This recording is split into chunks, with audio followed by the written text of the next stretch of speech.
Ya, puji Tuhan saudara, kita sudah mengangkat puji-pujian bagi Allah kita.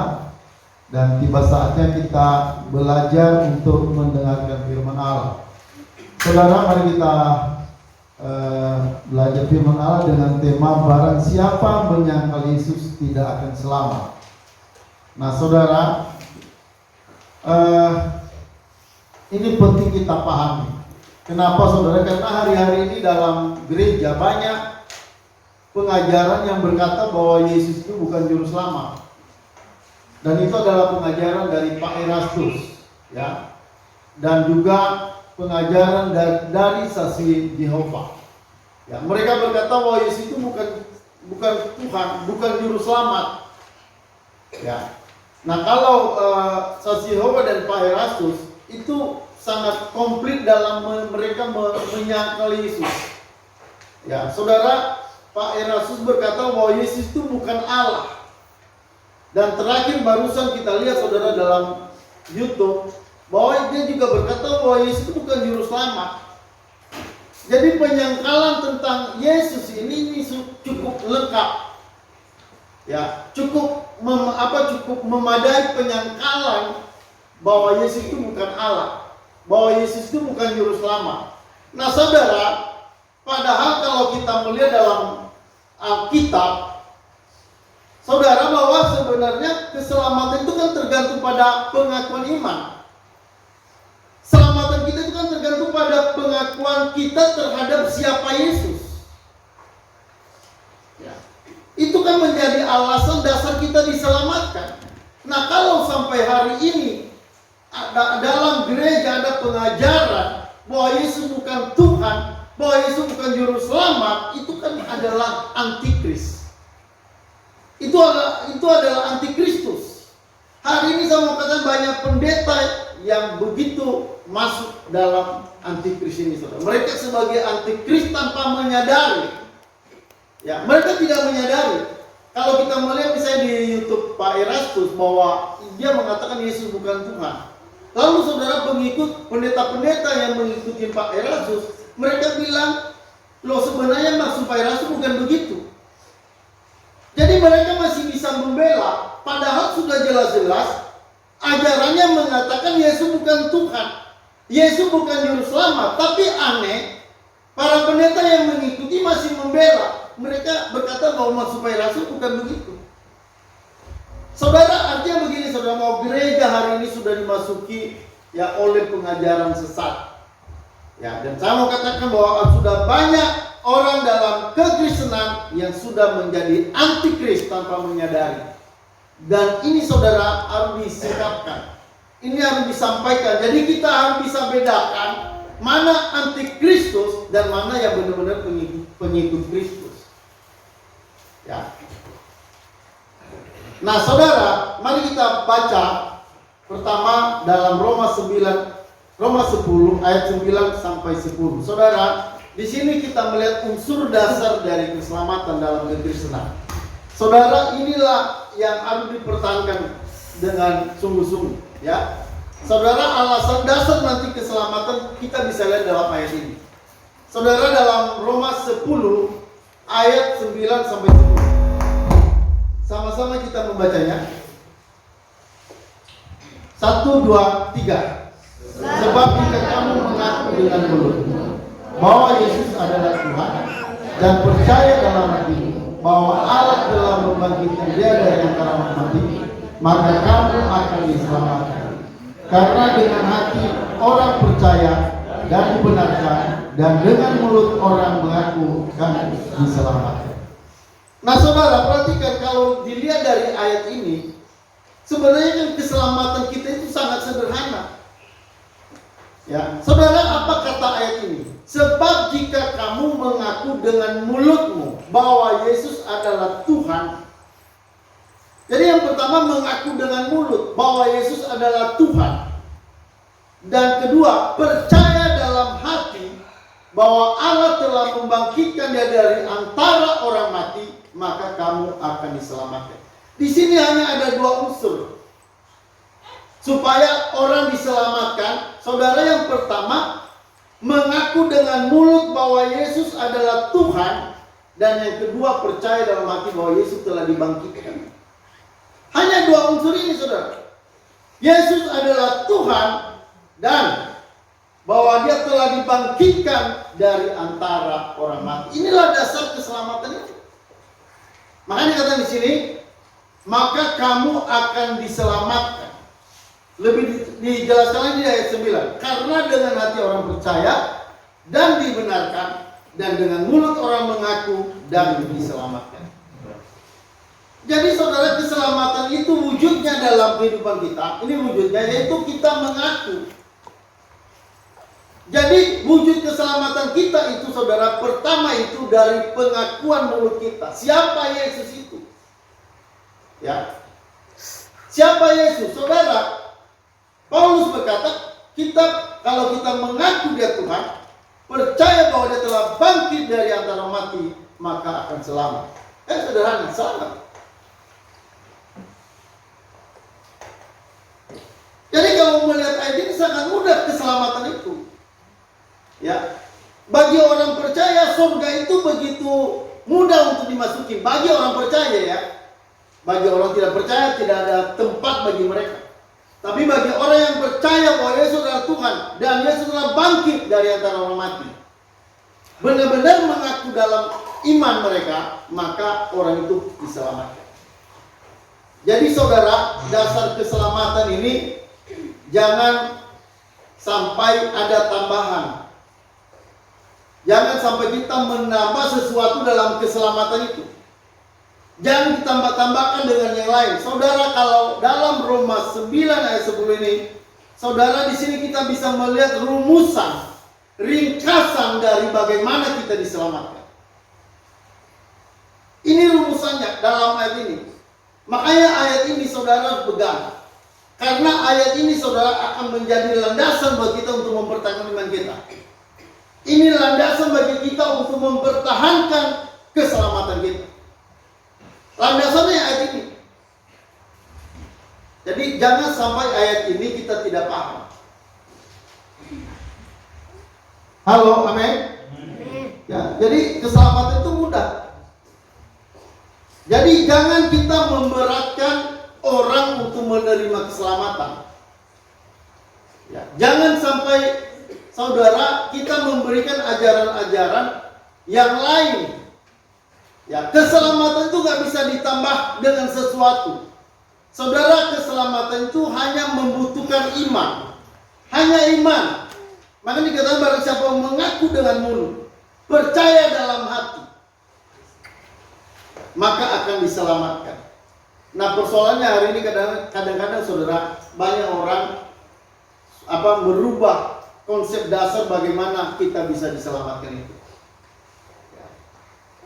Nah, saudara perhatikan, ya, ini dalam tulisan ini unsur-unsur keselamatan terangkum di sini, maksudnya di ayat yang barusan dibaca tadi, serta berpusat pada kepercayaan akan ketuhanan dan kebangkitan Yesus secara jasmani. Iman harus ada di dalam hati. Jadi iman ini saudara, iman yang sampai ke dalam hati, bukan hanya iman yang sampai di pikiran. Itu di dalam hati kita. Benar-benar kita mengaku Yesus adalah Tuhan. Tentu saudara bisa Anda bedakan, masing-masing bisa bedakan ya. Itu kalau Anda mengakui Yesus adalah Tuhan, itu dari pikiran Anda atau dari hati Anda. Saudara, bagaimanapun namanya iman ini, dia melewati pikiran terus masuk ke hati. Ya, jadi ada pikiran yang harus kita ketahui. Dalam pikiran kita pertama kita harus tahu bahwa Yesus itu Tuhan. Baru saudara nanti ke dalam hati kita harus benar-benar mengaku Yesus itu adalah Tuhan. Ya. Makanya tadi katakan barang siapa percaya dalam hatinya. Jadi ada hubungan antara mulut pengakuan dan hati, percaya dalam hati. Jadi iman di sini saudara itu menyangkut pikiran kita dan menyangkut hati kita. Makanya saudara, orang-orang sampai mengaku Yesus dalam hatinya bahwa Yesus adalah Tuhan, orang itu saudara kita lihat berani mati bagi Tuhan. Ya. Makanya kalau kita misalnya gereja mula-mula, mereka dikejar-kejar hanya karena mereka mengakui Yesus adalah Tuhan. Ada yang dimasukkan penjara. Ya. Saudara, mereka tahan menderita hanya demi pengakuan iman di hadapan banyak orang. Karena kalau pada zaman itu, saudara, itu kalau ada orang mengaku Yesus adalah Tuhan, ya itu kan pengakuan itu semacam mengancam pemerintahan yang ada pada waktu itu. Jadi saudara, pemerintah itu mengucilkan orang-orang yang mengaku Yesus adalah Tuhan. Nah saudara, artinya pada waktu itu, ya orang-orang Kristen dalam mengaku Yesus adalah Tuhan itu bukan hal yang mudah. Bagi kita hari ini sangat mudah. Ya. Tapi saudara, ketika dulu itu mereka mengaku Yesus adalah Tuhan, itu pertaruhan nyawa. Kita bersyukur hari ini kita bebas mengaku Yesus adalah Tuhan. Sama orang kita boleh bebas mengaku. Dalam iman kami percaya bahwa Yesus adalah Tuhan. Saudara boleh dengan mudah bicara, tapi dulu leher bisa dipotong. Ya. Para bapak-bapak gereja banyak yang dibakar. Siapa itu yang muridnya Yohanes? Muridnya siapa namanya muridnya Yohanes yang mati dibakar? Ya. Bapak lupa ya. Nah, saudara, itu mati dibakar karena pengakuan bahwa Yesus itu adalah Tuhan. Ya. Jadi saudara, memang pada konteks masa dulu waktu gereja mula-mula itu, saudara, pengakuan tentang Yesus itu bukan hal yang mudah. Bersyukur hari ini saudara, negara kita memberikan sebuah kebebasan bagi kita untuk bisa mengucapkan, mengakui siapa Tuhan kita. Memberikan kebebasan untuk kita beragama, mengakui keyakinan kita, bebas melakukan penyembahan kepada Allah kita berdasarkan iman kita. Itu bersyukur. Ya. Tapi kalau misalnya ada tentangan ke depan, itu juga tetap kita harus pertahankan iman kita. Saudara, kalau kita melihat bahwa keselamatan dalam kekristenan itu mudah. Walaupun saudara, bukan berarti sebenarnya keselamatan itu benar-benar mudah, tidak. Saudara, keselamatan itu karena sudah mengorbankan diri Yesus. Jadi saudara, keselamatan itu berdasarkan sebuah pengorbanan Yesus. Itu tanpa pengorbanan kita. Bagi kita menjadi mudah karena Tuhan sudah membayar segala hutang dosa kita. Nah saudara, jadi bagi kita hari ini menjadi mudah. Jadi banyak orang kadang-kadang saking mudahnya, saking begitu mudah menerima keselamatan, malah akhirnya nggak percaya. Karena sangat sederhana, cukup percaya di dalam percaya dengan mengaku dengan mulut dan percaya dalam hati. Ya. Saudara, sangat sederhana, sangat mudah sekali untuk menjadi orang yang diselamatkan. Nah saudara, jadi itu iman yang dimaksud adalah iman yang menyangkut sampai ke dalam hati, termasuk meliputi perasaan, akal, kehendak, mempengaruhi seluruh diri orang itu. Ya, itu namanya iman yang dimaksud ya. Nah, iman juga harus meliputi penyerahan diri secara umum kepada Yesus sebagai Tuhan, baik dalam kata maupun dalam perbuatan. Nah, jadi iman itu artinya kalau kita bilang mengaku Yesus adalah Tuhan, itu artinya menyangkut seluruh kehidupan kita persembahkan pada Dia sebagai Tuhan kita. Ya, termasuk segala masa depan kita, segala kebutuhan kita, bahkan segala kesulitan kita, itu kita percaya bahwa Dia Allah yang akan sanggup menyelamatkan kita dalam segala hal, dan termasuk mencukupi kita dalam segala kebutuhan kita. Nah, jadi saudara perhatikan, jadi dalam keselamatan itu, ya, kita hanya membutuhkan sebuah pengakuan. Ya. Nah, pengakuan yang pertama, perhatikan baik-baik, adalah pengakuan bahwa Yesus itu adalah Tuhan. Dan itu pengakuan yang pertama. Dan juga selanjutnya harus ada pengakuan yang kedua bahwa Yesus telah bangkit dari antara orang mati. Ya. Kita tidak boleh hanya mengaku Dia sebagai Tuhan, tapi kita tidak mengaku kebangkitannya.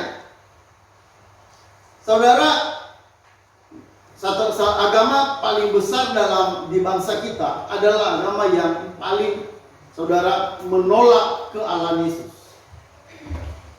Jadi dalam negara kita ini, ya saudara, mayoritas orang menolak kealahan Yesus. Ya. Tapi walaupun kita minoritas, kita tetap pertahankan iman itu sekalipun dalam keadaan-keadaan kita tertekan. Ya. Saudara, yang menjadi persoalan hari ini bagi dunia, ya, Yesus itu siapa? Ya. Siapa Yesus itu?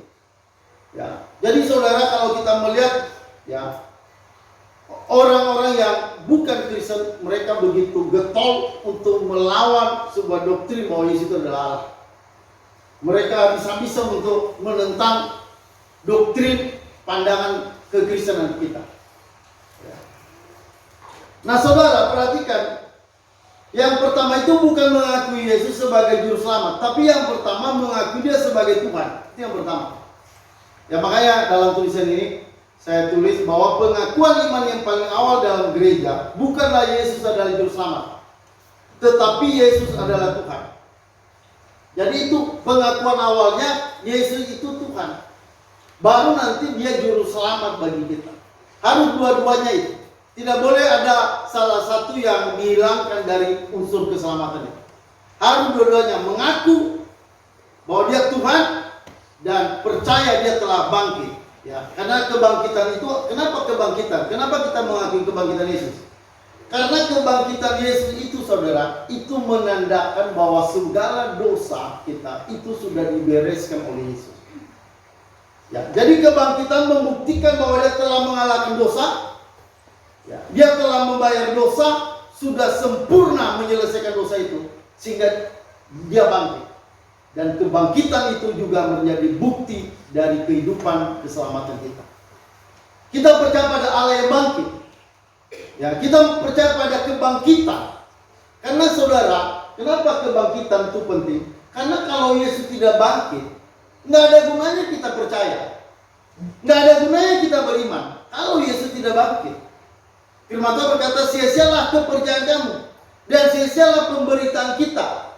Sia-sia pemberitaan, sia-sia iman. Nggak ada gunanya kalau Yesus tidak bangkit. Jadi kebangkitan itu membuktikan kemenangan atas dosa. Kebangkitan itu membuktikan kemenangan atas iblis. Kemenangan atas kuasa neraka. Jadi neraka maut tidak bisa menahan. Sekarang Yesus bangkit dan habis itu dia naik ke surga. Ya, artinya saudara, tokoh yang kita percaya itu sudah sampai ke surga. Artinya itu sudah membuka pintu surga buat kita, bagi orang yang percaya. Makanya kita hanya cukup beriman. Bukan kita yang menerobos surga itu, saudara, bukan. Yang menerobos surga sampai ke surga adalah Yesus. Yang saudara yang sampai mati masuk ke dalam alam maut untuk membayar segala hukuman neraka, itu juga Yesus. Ya, dia kunci dari kuasa neraka itu, dia patahkan kuasa neraka. Makanya dasar dari keselamatan Kristen itu salah satunya adalah kebangkitan. Makanya orang Kristen harus menyadari apa itu kebangkitan Yesus. Jadi kalau sampai kita diselamatkan itu dengan dua alasan. Pertama, karena dia Tuhan, Yesus adalah Tuhan, dan kedua karena dia adalah juru selamat kita. Ya, saudara, dalam juru selamat itu kita unsur yang paling penting adalah kebangkitan. Tapi perhatian baik-baik, kalau kita mengaku kebangkitan Yesus, berarti kita juga mengakui kematian Yesus. Ya. Kalau kita mengaku kematian Yesus, berarti kita juga mengakui dia pernah lahir ke dalam dunia ini. Ya. Jadi artinya kita mengakui kemanusiaan Yesus, di mana dia Allah yang berinkarnasi, saudara lahir menjadi manusia, lalu saudara nanti dia mati. Ya, sebagai manusia dia manusia yang tidak berdosa. Itu salah satu unsur iman kita di dalam keyakinan kita bahwa dia juru selamat kita. Jadi dua unsur itu, bahwa dia adalah Tuhan dan dia adalah telah dibangkitkan. Ya, karena ingat tadi kebangkitan itu adalah bukti bahwa ada keselamatan. Bukti bahwa ada hidup kekal. Bukti bahwa ada kebangkitan orang mati. Jadi saudara, ada aliran dalam zaman Yesus, namanya aliran Saduki. Itu adalah sebuah aliran yang tidak percaya kebangkitan. Mereka tidak percaya ada kebangkitan orang mati. Jadi saudara, kalau orang udah mati, bagi orang apa? Bagi orang Saduki, kalau orang sudah mati sudah selesai, tidak ada lagi kebangkitan. Ya, saudara, kebangkitan Yesus membuktikan ada kebangkitan. Dan bagi orang percaya, bahwa orang percaya pasti akan diselamatkan. Ya, makanya saudara, kebangkitan itu menjadi dasar unsur dari keselamatan kekristenan kita. Ya, sekali lagi bahwa hari ini di dalam gereja ajaran bahwa Yesus bukan Tuhan, Yesus bukan Allah, dan kedua ajaran bahwa Yesus bukan juru selamat itu sudah masuk ke gereja. Ya.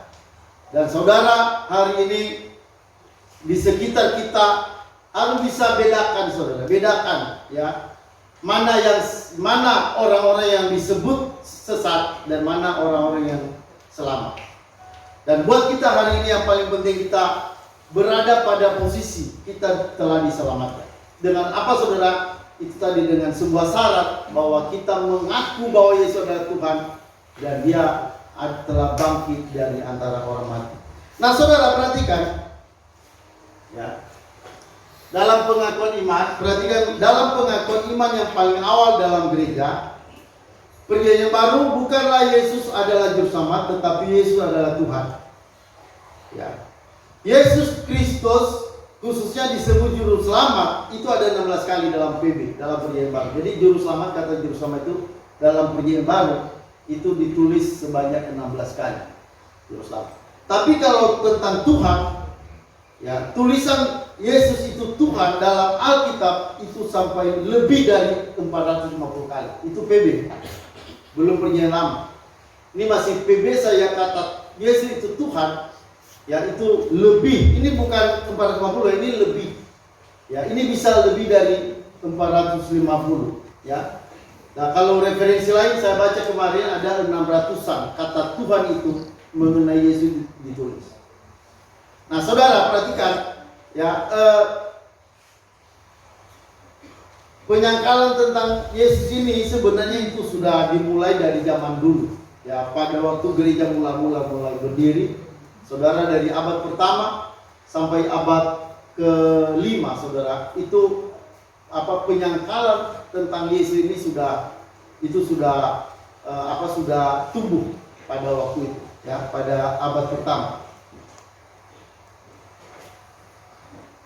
Nah, saudara, perhatikan bahwa yang pertama ini perlu diperhatikan, ajaran dewasa ini bahwa Yesus bisa menjadi juru selamat tanpa menerima Dia sebagai Tuhan, dan itu tidak ada dalam PB. Ya. Tidak seorang pun dapat menerima Yesus sebagai juru selamat tanpa menerima Dia sebagai Tuhan. Ya. Nah, saudara, hal ini merupakan unsur penting dalam pemberitaan rasuli. Jadi dalam pemberitaan para rasul, dalam pemberitaan kita, ini sangat penting. Ya, saudara, kalau berbicara, saudara misalnya mau bersaksi kepada orang mengenai Yesus, saudara, yang poin yang pertama yang saudara tekankan itu Yesus itu siapa. Dan saudara bisa membahas tentang Yesus itu adalah Tuhan. Yesus itu adalah Allah. Ya.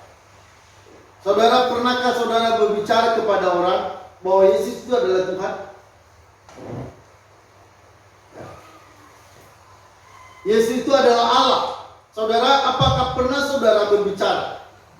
Nah, dalam mimbar gereja hari ini jarang dikotbahkan bahwa Yesus itu adalah Tuhan. Bahkan mengerikan sekali yang saya bilang tadi, bahwa malah Pak Irasus begitu bebas di mimbar tanpa protes baca pendeta, tanpa mau diprotes. Dia sampai mereka mengaku di mimbar Yesus bukan Allah. Hanya persoalannya Pak Irasus ini nggak konsisten orangnya. Kalau dia udah sempat mengaku Yesus bukan Allah, besoknya dia ralat. Ini orang nggak konsisten. Dia bilang Yesus bukan Allah, baru besok dia ralat setelah banyak orang mengkritik dia. Lalu besoknya dia ralat, saudara. Oh, maksud saya bukan begitu. Khotbah saya sudah dipotong. Ya. Saudara, jadi ada semacam bersilat lidah. pada sisi lain dia bilang Yesus bukan Allah, besok dia ralat. Bukan itu yang saya maksud. Saudara, artinya dia enggak konsisten. Sebenarnya enak itu kalau dia bilang Yesus bukan Allah, Yesus bukan Tuhan, dan berani dia memberikan pertanggungjawaban dengan ajaran itu. Persoalannya saudara, hari ini dia bilang hari ini Yesus bukan Tuhan, besok dia ralat. Nanti saudara lihat khotbah-khotbah dari Pak Erasmus. Dan saya mau katakan saudara nggak boleh main-main.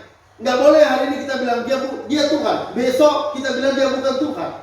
Orang yang hari ini bilang dia Tuhan, besok bilang bukan Tuhan, saya mau katakan itu tidak bakal selamat. Itu pasti masuk neraka. Karena ingat saudara, dasar keselamatan kita itu terletak pada pengakuan iman kita. Ya, pengakuan pada iman kita bahwa Yesus itu adalah Tuhan. Ya.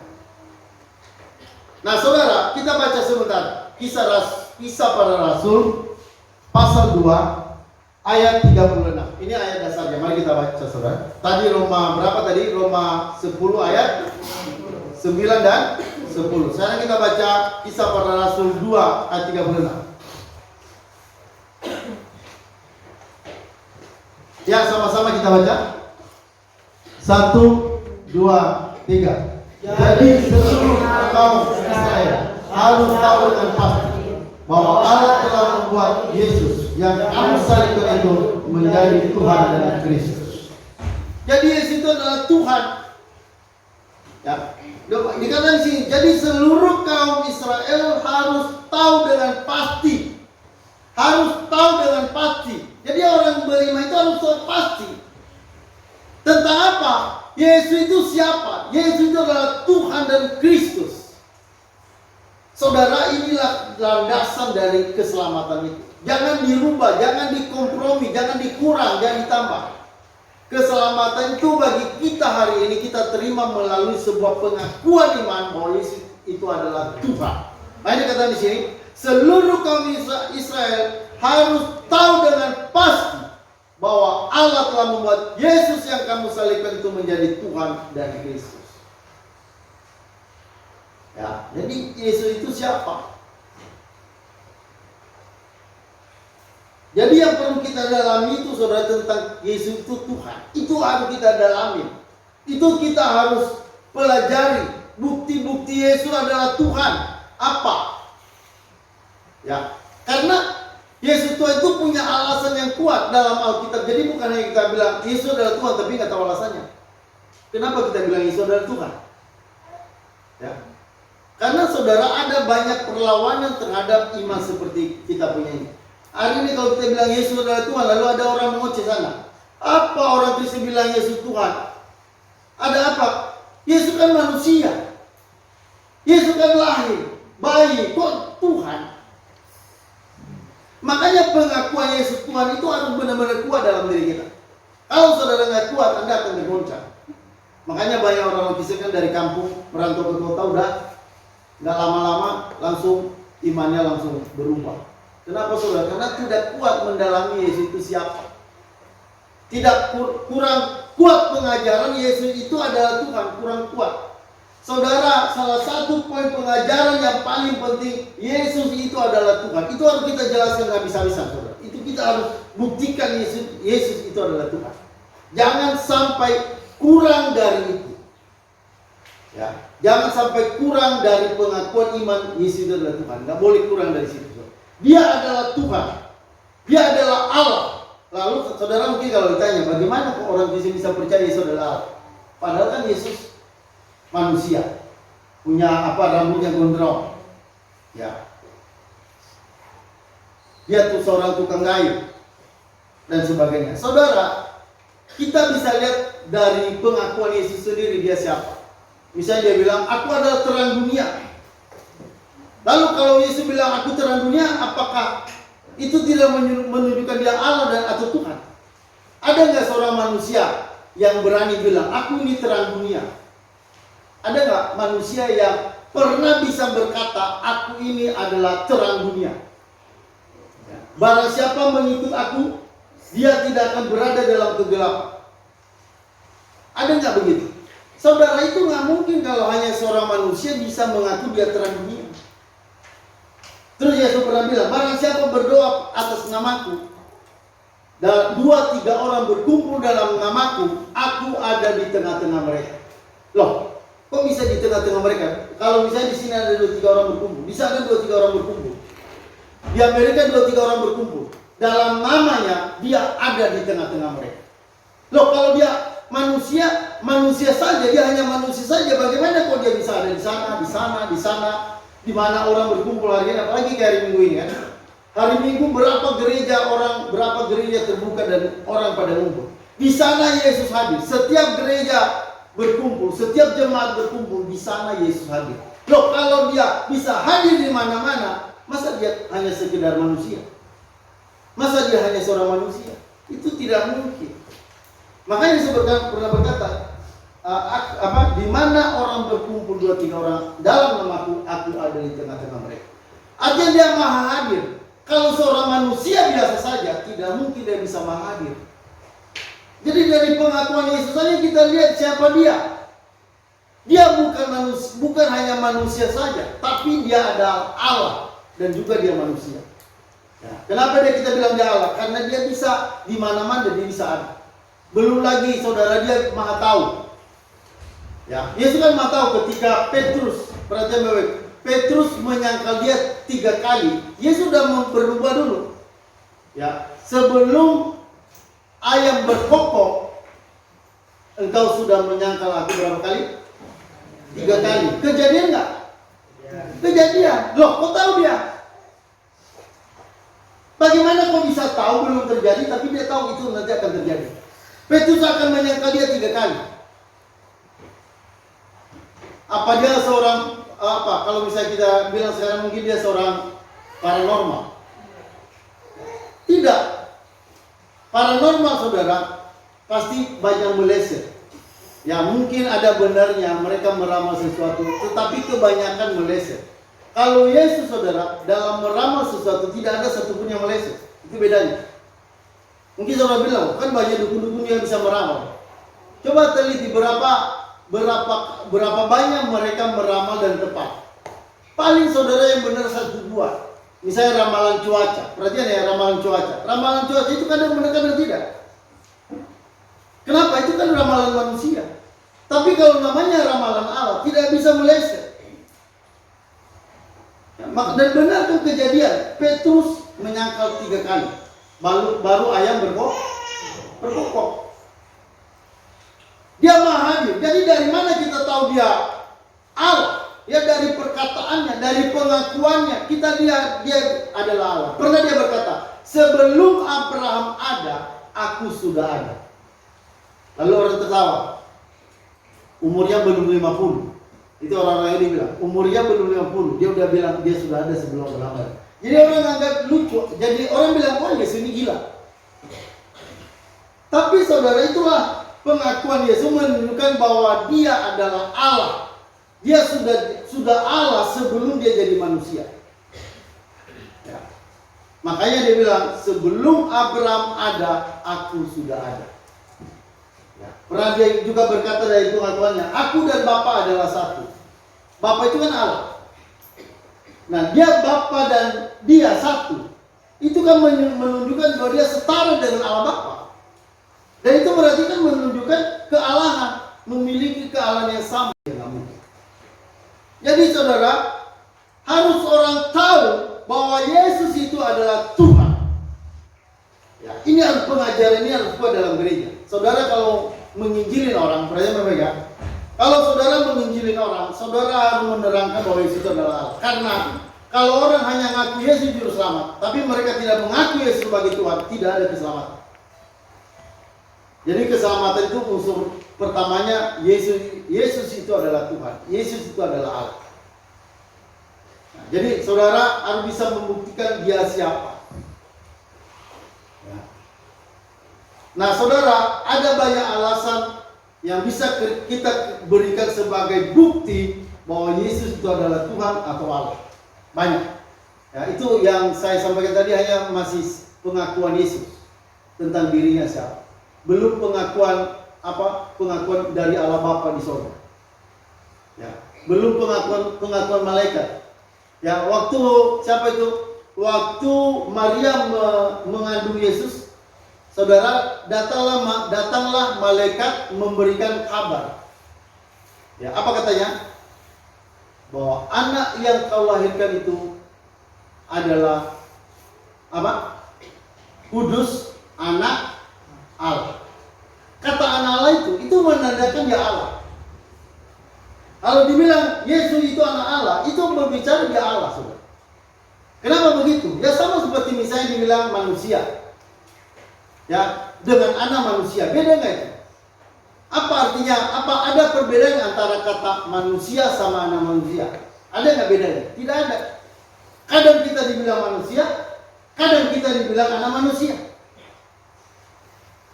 Ya. Nah, saudara, itu artinya memiliki hakikat sebagai manusia. Kalau dibilang manusia itu artinya dia benar-benar manusia. Kalau dibilang anak Allah itu artinya dia benar-benar Allah. Dan berapa kali kita melihat Yesus mengaku diri sebagai anak Allah? Ya. Sekali lagi sama kata, ada banyak alasan yang membuat apa? Yang menunjukkan bahwa Yesus itu adalah Allah. Terlalu banyak. Jadi saudara, sekali lagi bahwa dasar dari keselamatan itu, unsur pertama yang kita punya, kita harus memiliki pengakuan iman bahwa Yesus adalah Tuhan. Ya, Yesus adalah Allah.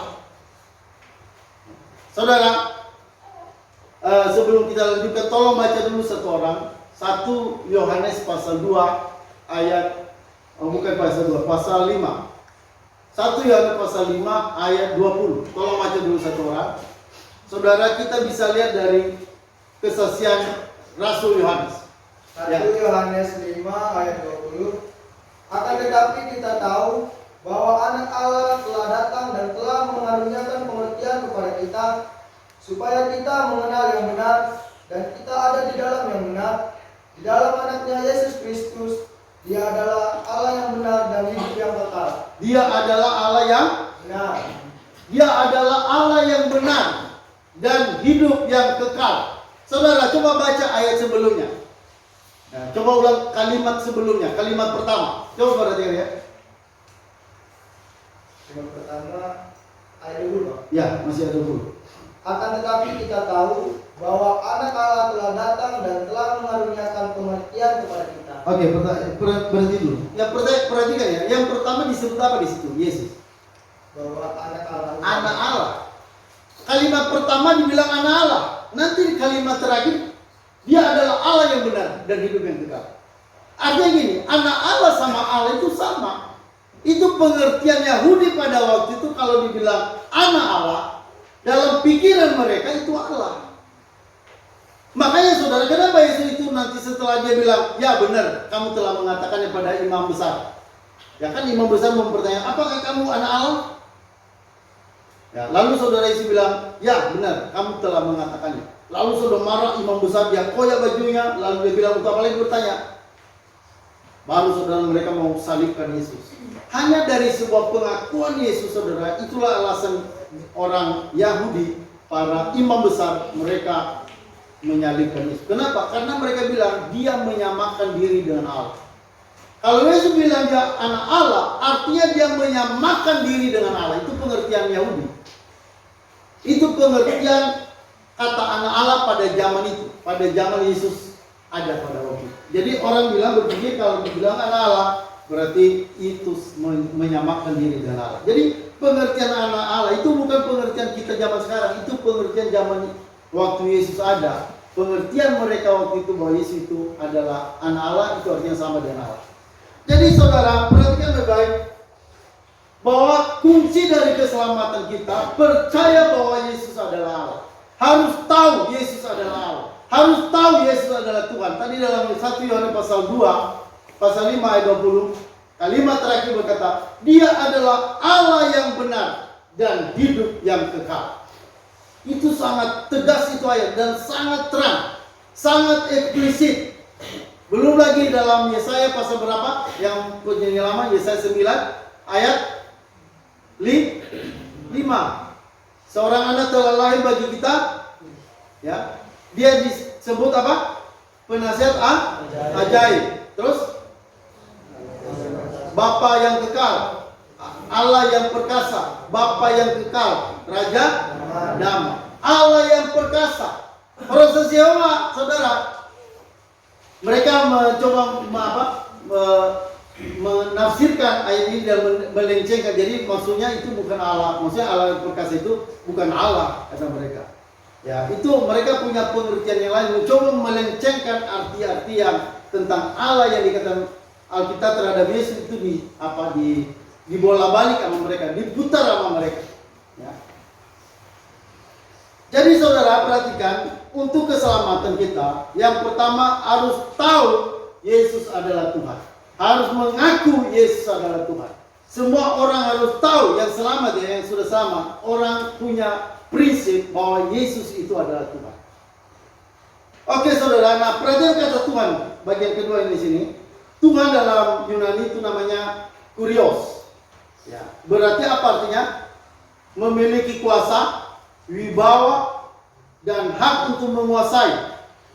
Jadi mengaku Yesus adalah Tuhan ialah menyatakan bahwa dia setara dengan Allah. Jadi kalau kita bilang Yesus Tuhan, itu artinya dia Allah, setara dengan Allah. Ya. Dia sederajat dengan Allah Bapa dan Allah Roh Kudus. Ya.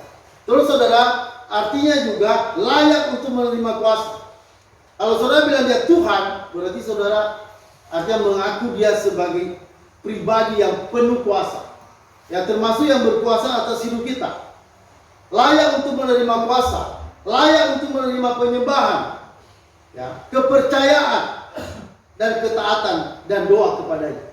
Kalau saudara bilang dia Tuhan, artinya saudara mengakui dia sebagai sebagai yang saudara sembah, sebagai yang saudara percaya, sebagai yang saudara taati. Dan kalau saudara berdoa kepada dia, karena dia Tuhan, dia Allah. Jadi ketika saudara mengaku dia Tuhan, artinya saudara mengaku dia bahwa dia adalah Allah, bahwa dia adalah layak menerima pujian dari saudara. Dia adalah yang berkuasa, yang paling besar, yang luar biasa. Saudara menjadikan dia menjadi penguasa atas seluruh kehidupan saudara. Jadi termasuk masa depan saudara. Kita nggak tahu ya, saudara jadi apa ke depan. Mungkin jadi guru, dan kita nggak tahu tantangan apa yang saudara alami. Saudara percayalah pada Tuhan. Saudara mungkin ada manusia yang suka bantu kita, tapi perhatikan bahwa tidak selamanya orang di sekitar kita bisa bantu kita. Ya, itu saudara perhatikan. Tidak selamanya orang bisa bantu kita. Ya, karena manusia terbatas. Tapi kalau kita punya Yesus adalah Tuhan, dia Tuhan bagi kita. Ingat baik-baik, dia tidak terbatas. Sekalipun mungkin manusia tidak bisa nolong kita, saudara, dia Tuhan tetap bisa menolong. Kalau saudara mungkin minta bantuan dari orang dan saudara tidak bisa mendapatkan bantuan dari orang itu, saudara ingat, manusia terbatas. Ya, saya pribadi tidak bisa membantu semua orang. Ya, saya tidak bisa membantu semua orang. Terbatas, saya terbatas. Kenapa? Karena saya manusia. Ya, mungkin ada orang-orang berharap pada saya, saudara mungkin akan kecewa karena tidak semua bisa saya bantu. Tidak semua saya bisa tolong. Kenapa? Karena manusia. Tapi saya mau katakan saudara, kalau engkau berharap pada Tuhan, percaya pada Tuhan, Tuhan akan menjadi penolong sejati saudara. Ya, dia tak terbatas. Ya, dia maha kuasa, dia maha besar. Makanya saudara, kita harus benar-benar mengaku bahwa Yesus adalah Tuhan dalam kehidupan kita. Oke saudara, perhatikan baik-baik. Bagian ketiga, waktu orang Kristen PB memanggil Yesus adalah Tuhan, maka hal ini bukan sekedar pengakuan lahiriah, tetapi itu sikap hati yang sungguh-sungguh. Ya, dengan iman menjadikan Kristus dan firman-Nya Tuhan atas seluruh kehidupan kita, dan kehidupan mereka yang percaya. Yesus harus menjadi Tuhan atas hal-hal rohani di rumah, dalam gereja, maupun Tuhan di bidang intelektual, keuangan, pendidikan, kemenangan, kesenangan, pekerjaan, ya, pendeknya semua bidang kehidupan kita. Jadi kalau saudara bilang dia Tuhan, artinya segala hal dalam hidup saudara pertaruhkan pada dia. Ya. saudara mempertaruhkan segala kehidupan saudara, termasuk keuangan, termasuk kesehatan, termasuk segala bidang hidup kita, itu ada dalam dalam kekuasaan Allah, dalam semuanya, ya. Nah, saudara, yang selanjutnya, seorang yang menyangkal kebangkitan Kristus dari antara orang mati secara jasmani tidak mungkin sah menganggap dirinya orang Kristen. Dia masih merupakan orang yang belum percaya, karena kematian dan kebangkitan Kristus adalah peristiwa inti keselamatan. Jadi saudara perhatikan tadi bagian yang pertama kan mengakui Yesus Tuhan. Dan yang kedua, pengakuan yang kedua, dia sebagai manusia yang telah dibangkitkan dari antara orang mati. Ya, dia telah bangkit dari antara orang mati. Nah, saudara, ini harus dua-dua pengakuan itu. Dia kebangkitan. Tentu kalau dibilang kebangkitan, ya di sini kan hanya ringkasan, ya. Sekali lagi, kalau kita bicara kebangkitan, itu sudah menyangkut kelahiran Yesus, kematian Yesus, kebangkitan dan kenaikan ke surga. Kenapa disebut kebangkitan? Karena kebangkitan itu kan itu kunci kehidupan. Ya, kunci artinya bahwa keselamatan yang sudah dikerjakan Yesus di kayu salib itu sempurna. Sehingga tidak ada lagi masalah, tidak ada lagi halangan. Kebangkitan Yesus itu benar-benar sempurna dalam pekerjaan Yesus menyelesaikan dosa manusia. Makanya kebangkitan itu menjadi faktor penting dari iman untuk keselamatan kita. Nah, saudara, selanjutnya kita akan lihat beberapa ayat yang mengatakan bahwa barang siapa menyangkal Yesus tidak akan selamat. Saudara ingat tadi saya bilang bahwa Rasul menyangkal Yesus. Dia bilang Yesus bukan Tuhan, Yesus bukan Allah, dan yang penyangkalan yang kedua, Yesus bukan juru selamat. Ya. Nah, saudara, mari kita selidiki beberapa ayat bahwa Yesus, kalau kita menyangkal Yesus, kita tidak akan mengalami keselamatan. Mari kita baca sama-sama dalam Matius 10:33. Saudara, ayat ini berbicara tentang penyangkalan Yesus. Penyangkalan terhadap Yesus, ya. Sama-sama kita baca 1, 2, 3. Tetapi barang siapa menyangkal aku di depan manusia, aku juga akan menyangkalnya di depan Bapa-Ku yang di sorga. Ya, jadi kalau kita tidak mengaku dia Tuhan, dalam arti kita menyangkal, saudara, firman Tuhan berkata, aku juga akan menyangkal dia di depan Bapa-Ku yang di sorga. Ya, jadi bayangkan, saudara, betapa besar efek dari pengakuan Yesus adalah Tuhan. Kalau tidak mengaku Yesus adalah Tuhan, maka saudara, firman Allah berkata, dia akan disangkal. Ya, aku juga akan menyangkal namanya di depan Bapa yang di sorga. Lanjut saudara, ayat yang Lukas pasal 12 ayat 9. Lukas 12 ayat 9, sama-sama kita baca 1, 2, 3. Tetapi barang siapa menyangkal aku di depan manusia, ia akan disangkal di depan malaikat-malaikat. Jadi di hadapan para malaikat juga akan disangkal.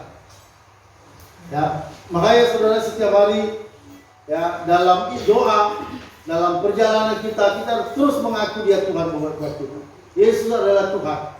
Ya, dan kalau dia Tuhan, artinya dia Tuhan dalam segala hal kehidupan kita. Lanjut saudara, kita baca lagi dalam 2 Timotius pasal 2 ayat 12. Sama-sama kita baca 1, 2, 3. Jika kita bertekun, kita pun akan ikut memerintah dengan dia. Jika kita menyangkal dia, dia pun akan menyangkal kita. Jadi ini masalah pengakuan. Anda menyangkal dia, dia juga akan sangkal kita di depan Bapa. Kita tidak diakui, ya. Tapi waktu kita mengaku dia Tuhan kita, dia juru selamat kita, nanti dia juga akan mengakui kita di depan Bapa. Jadi saudara, keselamatan itu saudara pertahankan melalui pengakuan iman kita. Ya. Oke, lanjut lagi 1 Yohanes 2 ayat 22. Sama-sama 1, 2, 3. Siapakah pendosa itu? Bukankah dia yang menyangkal bahwa Yesus adalah Kristus? Dia itu adalah antikristus, yaitu dia yang menyangkal baik Bapa maupun Anak. Jadi saudara, yang menyangkal Bapa dan Anak, ya, saudara, itu adalah pendusta. itu adalah antikristus. Jadi antikristus itu menyangkal Yesus. Ya, menyangkal Bapa. Kalau orang menyangkal Yesus, dia sama dengan menyangkal Bapa. Karena tadi dikatakan tidak ada orang yang bisa memiliki Bapa kalau dia tidak memiliki Yesus. Ya. Jadi penyangkalan terhadap Yesus sama dengan menyangkal Bapa. Ya, mari dikatakan, siapakah pendusta itu? Bukankah dia yang menyangkal bahwa Yesus adalah Kristus? Dia adalah antikristus. Jadi antikristus itu adalah yang menyangkal Yesus. Jadi orang-orang yang beragama yang menolak Yesus itu antikris. Ya. Lanjut saudara dalam 1 Yohanes 2 ayat 23. Sama-sama 1 2 3. Sebab barang siapa menyangkal anak, ia juga tidak memiliki Bapa. Barang siapa mengaku anak, ia juga memiliki Bapa. Jadi terletak pada apa? Pengakuan. Jadi keselamatan itu terletak pada pengakuan. Kita hanya mengaku dengan iman. Nggak ada sesuatu yang kita kerjakan yang lain. Ya, untuk keselamatan hanya pengakuan iman yang kuat. Ya. Nah, saudara, kita baca lagi dalam Yudas. Kita baca Yudas 1:4. Ya, sama-sama. 1 2 3. Sebab ternyata ada orang tertentu yang telah masuk menyelusup di tengah-tengah kamu, yaitu orang-orang yang telah lama ditentukan untuk dirimu. Mereka adalah orang-orang yang fasik, yang menyalahgunakan kasih karunia Allah untuk melampiaskan hawa nafsu mereka, dan yang menyangkal satu-satunya penguasa dan Tuhan kita Yesus Kristus. Jadi intinya saudara, ajaran sesat itu adalah menyangkal Tuhan Yesus. Mereka menyangkal Yesus. Jadi agama manapun, ya mau agama paling besar dalam dunia ini, kalau dia menyangkal Yesus, itu adalah antikris. Dan mereka tidak mungkin bisa diselamatkan. Ya, mereka tidak akan bisa selamat. Ya, karena saudara, mereka menyangkal satu-satunya penguasa dan Tuhan kita Yesus Kristus. Jadi saudara, kalau kita melihat dari ayat-ayat Alkitab, sangat jelas keselamatan itu berdasarkan pengakuan kita. Memang keselamatan itu diberikan anugerah pada kita. Itu merupakan anugerah. Bahkan iman kita pun itu juga anugerah. Tapi saudara, orang yang diselamatkan itu imannya sampai pada titik di mana pengakuannya Yesus itu adalah Tuhan dan Juru Selamat. Itu pengakuan orang yang sudah diselamatkan. Kalau pengakuannya masih ragu-ragu, nah itu perlu diperdalam. Perdalam tentang keselamatan bahwa Yesus itu adalah Tuhan dan Juru Selamat. Ya. Saudara, memang ada orang-orang yang baru belajar dan mungkin mereka bimbang. Tapi saudara, kebimbangan yang seperti itu tidak menghilangkan keselamatan. Karena saudara, walaupun kita beriman pada yang baik, bukan berarti iman kita akan terus berkembang dan tanpa gangguan, tanpa goncangan. Iman saudara, yang namanya iman ini akan terus diuji.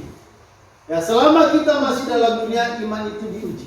Tapi orang yang benar-benar beriman pasti tidak akan bisa pernah kehilangan iman. Walaupun kadang ragu, walaupun kadang beriman, kadang ragu, tapi pada akhirnya imannya tidak akan pernah hilang. Pada akhirnya imannya secara total tidak pernah hilang. Ya, walaupun kadang kala mundur imannya, kadang kala ragu, tapi iman yang sejati pada akhirnya tetap dia bertahan. Ya, itulah iman yang benar. Nah, kalau sampai orang itu nanti suatu saat mundur, itu menunjukkan bahwa dia memang belum punya iman. Ya. Nah, saudara, jadi kita melihat dari ayat-ayat yang kita baca bahwa keselamatan dalam kekristenan itu, saudara, didasari dengan pengakuan iman. Yaitu pengakuan iman pada apa? Bahwa Yesus adalah Tuhan dan Juru Selamat. Ya, kita bilang Juru Selamat itu artinya dia telah mati, telah bangkit bagi kita. Dia telah naik ke surga. Ya, itu menjadikan dia Juru Selamat bagi kita.